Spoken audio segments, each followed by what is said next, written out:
Welcome to the final days. Today is March 4th, 2020.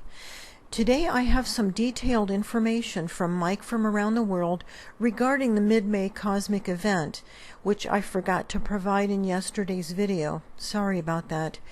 We will also see what looks like a very large, iridescent, crater-pocked, fast-rotating object over the Alaskan skies, and other sky anomalies never mentioned on mainstream news.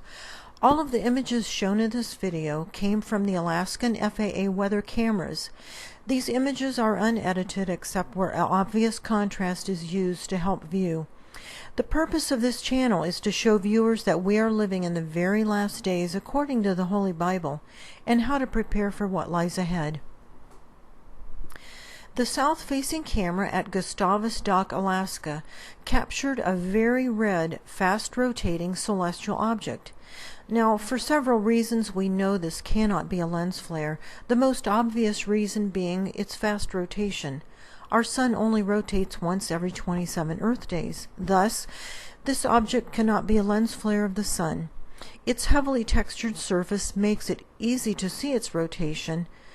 Lens flares of the sun don't have craters.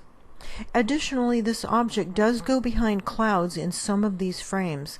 Lens flares cannot go behind clouds or other structures in a picture or video.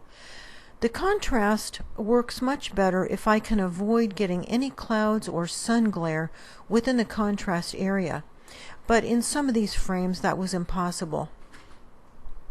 You can see what a difference it makes in the clarity of the contrast when the clouds are not in the frames or in the contrasted area. Here, I've tried to eliminate clouds from the contrast area, and the image shows up much better. That's the reason for some of these odd-shaped contrast areas in some of these videos. The south-facing camera in Bradley Lake shows a heavily cratered celestial object emerging from the atmospheric chemicals at sunrise. A solar eclipse is taking place here. We see the brightly colored, odd-shaped reflections of the equipment used in concealing this entire process. For the same reasons just mentioned a minute ago, we know this object cannot possibly be a lens flare of the sun. The manufactured light generated by the black dot passes in front of the celestial object, while the real sun passes behind, hiding the complete solar eclipse. As always, if we draw a line from the black dot to the pink reflection of the craft, the celestial object being concealed always falls upon that line. I've never seen an exception to this. These eclipses occur multiple times daily. Untold trillions have been spent on the technology to hide the approaching planetary system. Because the enemies of Christ do not want you to know how close we are to the end, nor do they want you to turn your life over to Jesus while you still have time. Jesus describes the last days in Luke chapter 21, verse 25, when he says that we will see signs in the sky when the end is near. Information is at the end of this video instructing you on how to accept Jesus into your life. The black dot that is sometimes visible is equipment that generates the circular glare in most of these images. It casts a reflection upon the water, proving that it's an actual piece of equipment and not a camera or lighting issue. When the chemically induced cloud cover is a specific thickness, the glare-producing equipment shows through this cloud cover as a bright dot. We've seen this hundreds and hundreds of times on these videos. Usually, images such as these are quickly removed from these cameras before the public has access to them. I only get what they miss. Whenever the manufactured light generator is blocked by small objects in these videos, it disappears completely. Of course, this could never happen with the real sun, which is currently behind an enormous structure in the sky featured in the February 15 video. The real sun could never disappear behind a tiny street lamp or a thin flagpole or a tiny bird feeder post. This manufactured light is highly adjustable and can go from a very small light to an enormous size in just minutes. These images are only 10 minutes apart, so when something needs to be hidden from public view, the light goes from very small to as large as it needs to be in order to block out what is behind the circular glare. And in this case, it's blocking out a very, very large object. The artificial light passes in front of this object. The real sun is far, far, far behind it, 93 million miles away. In Valdez, Alaska, the circular glare flashed for a few minutes. We've seen the sun flashing in many of these FAA videos, but for time's sake, I selected just 2 more video clips. Here's one from Red Dog, Alaska. And another good example of the manufactured light flashing was seen from Anchorage in 2019. And as you can see, as the sun crossed the sky, it flashed wildly in a possible state of malfunction. Of course, the flashing that you're seeing cannot possibly be produced by our real sun, or we would all be burnt to a crisp.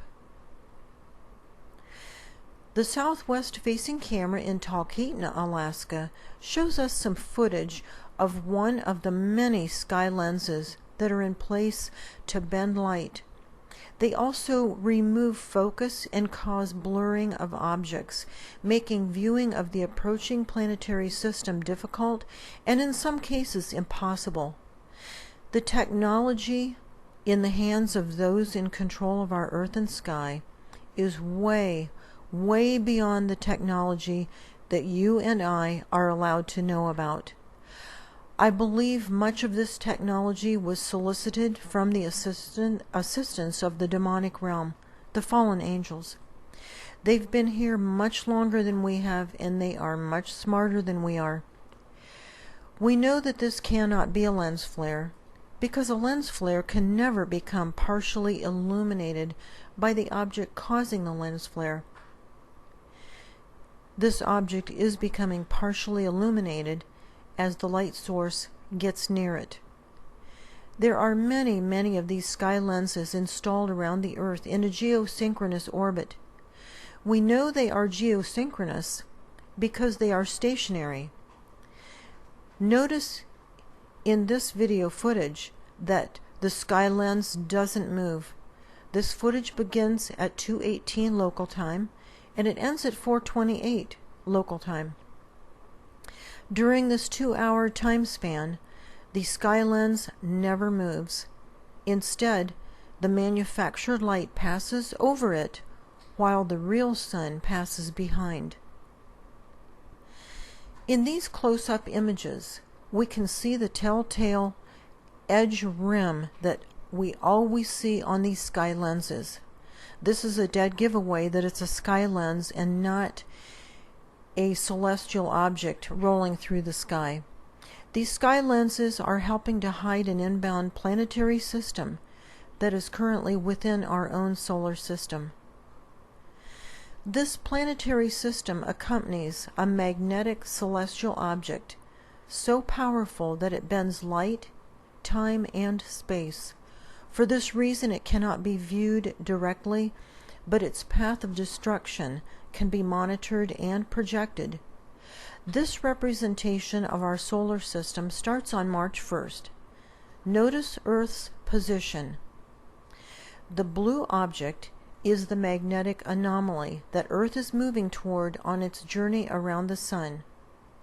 We won't collide, but we will pass close by this object, and in mid-May, Earth will be its closest to this object that it's been all year. It'll be the closest that it will be all year long. Mike from around the world had some detailed information regarding the mid-May cosmic event caused by this anomaly, which I forgot to mention in yesterday's video. He said that our sun would be greatly affected by being hit with waves of energy from the magnetic anomaly. In response to those energy waves, our sun will emit radiation at very high levels, especially microwave radiation that will heat up water molecules and any biological matter that contains water molecules. This is what microwave does. Our bodies are largely made of water, as well as other life on this planet. Mike said that the areas being heated up will not be the entire Earth, but only those parts of Earth that happen to be directly aimed toward the sun during those moments when the sun emits microwave radiation. So apparently it's not going to be continuous and constant. It's just going to be bursts of radiation, and only the parts of the Earth are going to get zapped that are pointed directly at the sun during these bursts of radiation. And Mike said that the sun will have a red appearance during those times, but we may or may not be able to see that redness if the manufactured light covers it up. The safest place to be in these troubled times is close to God. We must stand on His biblical promises. We must trust that He will do what He says. Every day, please read Psalm 91. You must claim those promises, stand on those promises, receive those promises into your life, and you must trust God for those promises. The New King James Version of Psalm 91 reads as follows: He who dwells in the secret place of the Most High shall abide under the shadow of the Almighty. I will say of the Lord, He is my refuge and my fortress. My God, in Him I will trust. Surely He shall deliver you from the snare of the fowler, and from the perilous pestilence. He shall cover you with His feathers, and under His wings you shall take refuge. His truth shall be your shield and buckler.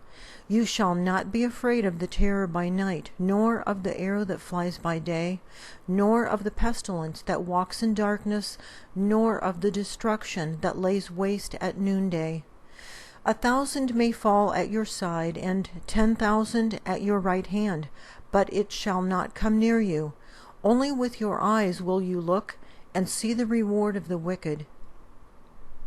Because you have made the Lord, who is my refuge, even the Most High, your dwelling place, no evil shall befall you, nor shall any plague come near your dwelling. For He shall give His angels charge over you to keep you in all your ways. In their hands they shall bear you up, lest you dash your foot against a stone. You shall tread upon the lion and the cobra, the young lion and the serpent you will trample underfoot. Because He has set His love upon me, therefore I will deliver him. I will set him on high because he has known my name. He shall call upon me, and I will answer him. I will be with him in time of trouble. I will deliver him and honor him.